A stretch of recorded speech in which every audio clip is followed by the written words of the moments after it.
Bu oyda tumanimizga bahor erta keladi. Bizni hovlimizga undan ham ertaroq desam bo'ladi, chunki ana ekin-tikinlar joylashdi joy-joyiga. Umumiy foydalanadigan tomorqamiz 8 sotix bo'lib, shundan 3 sotix joyiga issiqxona tashkil qildik. 1,5 sotix pomidor, 1,5 sotixiga bodring ekkanmiz. Pomidorlarimiz hozir mana Xudo xolasa gullab qoldi, shanalab. Bodringlar ham harakatdamiz.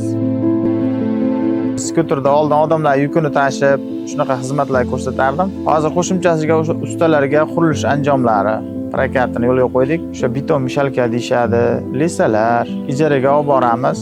Ma'lum vaqt ishlatishadi. O'sha olib borib kelgan xizmatimiz beradi. Qo'shimchasiga ijara haq olamiz.